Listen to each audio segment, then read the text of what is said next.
Hello and good morning, feeders. Today is September 19th, 2021, and my name is DJ. Joining me today, as always, we have Feeder Finance Patrick. Pat, if you'd like to say hello to the crowd here.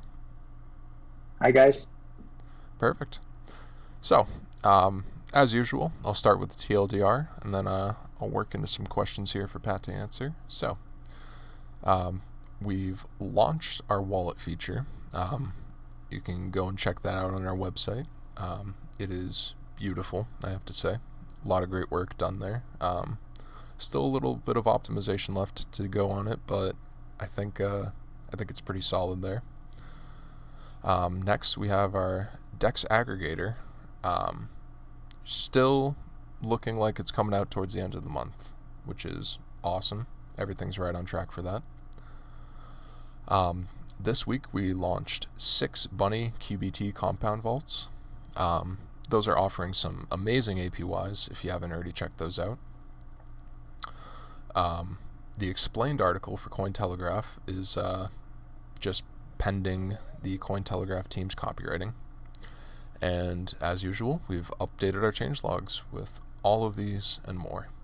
So be sure to check those out.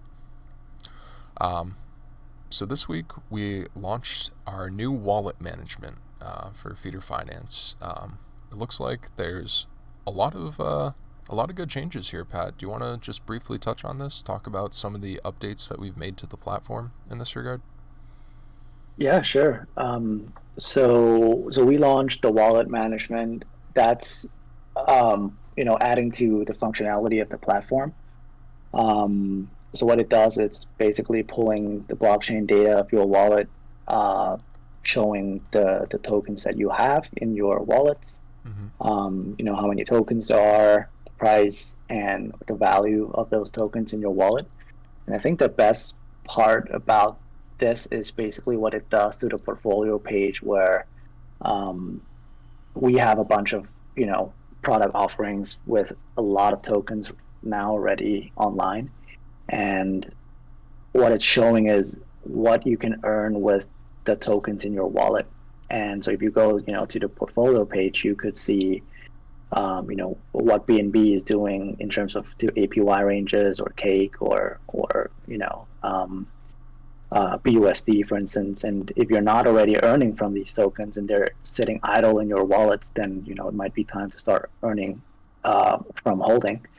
And so that's available, and you can just click show all, and it will show going back to the search and customize the search for you and show you all these different vaults that you can deposit into. So I think that's really great. What it will also do is, once we launched the Dex Aggregator, and this might be just a quick segue over to the Dex Aggregator, but what it will do is, once we have the Dex Aggregator done, we'd have like another button at each of these tokens in your wallet, where you can just click swap, and you could just swap that token right away. So So that you makes don't even the have to whole. leave our dashboard. You can just stay right on the site. Yeah, exactly. And if you have some of these tokens that you may not be able to earn anything with, and you're not sure why you need to hold them, for instance, you may not even know you have these in some cases, and you want to just quickly swap them back to BNB or BUSD because you can earn 20%. You can just click that, and the Dex Aggregator UI would then pop up, and you could swap them. But that's not the only thing that the Dex Aggregator does. It is a Dex functionality, so you can swap any token really. And our progress there is that I've already tested the swapping, so the backend is mostly complete for the basic functionality. And like we mentioned in our last call, it routes through 1inch. It has 1inch's token library, so anything that's approved by 1inch is available on our platform. But we can also add additional ones if we have requests for any tokens, we can add those too. What we're still working on is some additional functionalities like automatic slippage, which we're developing, where slippage is in its basic form is if you set a certain impact scenario that you're that you accept. So for instance, if you're fine with 1%, if there's any front running for Pancake, for instance, in 1inch case you wouldn't, but in Pancake's case, the maximum impact or the maximum slippage that you could receive could be 1%. What we're trying to do is to make it more easy for new users, where they wouldn't have to set these slippages. It would be automatic, in a sense that if you're buying $1 million worth of feed, for instance, and the impact would be 10%, the automatic slippage would be enough to allow the transaction to go through. So it might be 10%, which is the natural impact, but plus a certain margin, for instance, say at 1 or 5% of that impact. So it would be, your impact would be technically 10, but it could be 10.2 or 10.3, just so you can get that transaction approved. And that's something that's customizable as well. So this sort of gets the slippage problem out of the way, because you can't get rid of impact, because with the AMM, if you're buying a lot or selling a lot, it will have an impact. But with the automatic slippage, it would get that whole transaction failing or having to set slippage according to your impact, all that stuff, that goes away with this feature. And we're still developing that on the back end. And the other thing is to get the front end right. So we're still polishing the front end for that. And timeline wise, I think we're pretty comfortable because we're quite far along. It's just a matter of polishing the front end and getting the back end right. So it's pretty clear timeline for September's is very comfortable at the moment. That's awesome. The other thing I want to quickly touch on here is you had mentioned that by using 1inch as our Dex Aggregator, we actually can prevent front running. So in the case of your 1 million feed and 10% slippage there, that 10% wouldn't be front run because it's going through 1inch's router, correct? Yes, correct. Yeah. That's amazing. Truly. I've also, and this might, I don't know how much color you want to give to this, but I've heard some rumors, Pat. I've heard there's been some discussion going on between the team and a new wallet provider. Could you give some commentary regarding such rumors, or? Yeah, sure. I mean, I didn't put it in our text update because it's really, I didn't want to start some speculation or anything like that with regards to these things. Like we're typically more about getting things done first and then announcing, because we don't want to get false hopes or stuff like that. But I can give some color in terms of these discussions and my thoughts into this concept. And Perfect. What we have is a couple of wallet developers who develop wallets, which are apps on the phone, for instance, and they want to integrate their wallet with our platform. So if their users would be able to connect their wallet with the platform, and that's pretty basic, right? The thing that's exciting is really the fact that what they're also asking is they're asking us whether they could link up their platform or their wallet with our products. And what that means is, while we're aggregating all these products of a network, for instance, BSC, but we would also be able to do that for other networks too. But we're aggregating all this data, so we're developing smart contracts and we're developing APIs, infrastructures, and we have a library full of smart contracts and APIs that people don't have to develop themselves. Right. And if you're a wallet provider, you have X number of users and you're doing active marketing to outreach to new people that's coming into DeFi or expanding your user base. And if you have our products in your wallet platform, then ultimately, as we're aggregating all this data, we can also monetize it to other people, as essentially as the middle guy selling data, right? And selling our vaults as a service, basically.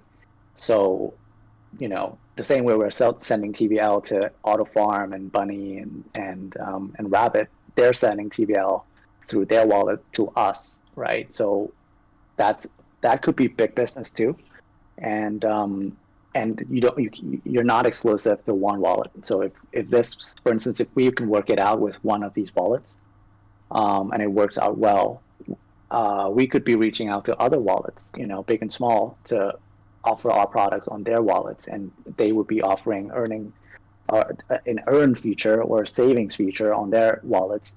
And if their users use it, then they'd be sending TVL over to us. And it's free marketing, it's organic marketing, organic growth, and when we have parties working actively to market our product through theirs. But it's exciting to think about. I think that is as organic as growth can get. Wow, that is awesome. I can't wait. Yeah, I'm excited. I'm excited too because we're building, because the fact that we're building something new and something that requires a lot of work and a lot of time, and the fact that we're doing it and a lot of people are not doing it just because it takes time and it takes a lot of effort, we're creating intrinsic value that's ours, and now we're finding that other people are seeing this value and they want to utilize this or profit from what we've created, and that way everybody sort of wins, because new users getting easy to use wallets on their phone can DeFi through that wallet into our platform, and we get TVL, they get products, users get a way to invest easily. So it's a three-way win-win scenario. Yeah, no, definitely. Wow. So a lot of good news from this past week, a lot of good news for now until the end of September, and some juicy rumors for our users to start speculating about. Is there anything else you want to include in this weekly audio, Pat? So I guess I'll just quickly touch on the vault we launched. That's so we right. launched. We skipped over that one quickly. Whoops. But yeah, we launched 6 Bunny QBT, so that's Qubit Finance lending platforms as vaults. So what Bunny is doing is they do the same way most yield optimizers do with lending platforms, which is they lever their lending. So they lend and then they borrow and then they lend, and they repeat that process to maximize yield. So that's what Bunny is doing with their own Qubit lending platform. And they have a vault for that. And on top of that, they gave out Bunny rewards. And what we're doing is, we're compounding or auto compounding Bunny on top of that and offering that as these new 6 vaults. The APYs are quite high, and I think part of that is also because Bunny's boosting these vaults right now. Gotcha. So it depends how long this will last, and these are not fixed income products, right? The APYs, they move. Oh yeah. With prices and TVL and yeah. Exactly. So we'll see how long or how much it really is in reality, but our APIs are pulling things in real time, so it would get updated over time with the actual thing that's going on. But so far it looks like these are pretty high yield products. 20% on BTC. Hello. That is insane. Absolutely insane. I don't think any other product or any other platform, besides Bunny, obviously, since that's where we're aggregating from, but I don't think any other platform's offering this. So that is phenomenal to see. Yeah, and we're still looking out for, because we're still stuck with the staking part, because we're still developing towards farming, so getting LPs farms as well. But we're still on the lookout for anything new in the ecosystem that is staking or single asset specific that we can aggregate, and this is just one of that. We have others that are also in process of development as well. We're still front testing, so we may have a 10 plus new products coming online in the next weeks, or maybe sooner. Any hints? But it's just platforms that we have already aggregated, and they having added more products into their platform, and it's easier for us to aggregate things or aggregate platforms that we have already aggregated, because the code is pretty much the same. It's just different targets, and so we've developed these vaults already. It's more about making sure the APIs on their platform and our APIs are in sync, because we don't want to have the same problem where we're not pulling things directly from these targets any longer, because sometimes they have ways of filling things that we don't quite agree with, and so we have to develop our own API, and Raphael is our key man on that front, and we're still front testing to see if the APIs and the actual APYs getting generated from these vaults are in sync, and whether they're in sync with the platform too. So it takes a bit more time to front test these things. Oh yeah, I mean, hey, I'd rather us release a product that is bulletproof than something janky and half working. So yeah. Well, cool, Pat.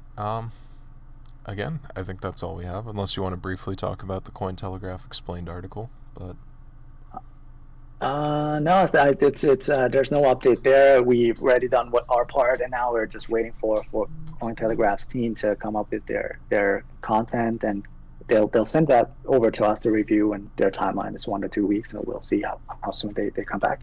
Oh, okay. So we should be seeing that probably next week. I don't know. Perhaps, yeah. Well, I'm excited for it either way. It's going to be a great way to get new investors on board by being able to send them something like the explained article. So that's really hype. So yeah, Yep. We got a lot of great news here, folks, for this week coming until the end of September. I believe that's all we have for you this week, unless there's anything else you'd like to add, Pat. Nope, that's it. That's it for us. All right, then yeah, that does it for us here, folks. Remember, be sure to like, comment, subscribe, all that other fun jazz. Follow us on Twitter, tweet us on Facebook, all that fun stuff. And yeah, catch us next week, because we'll be doing the same exact thing, giving you more of the news you love in a timely fashion. So yeah, take care, folks. Until then.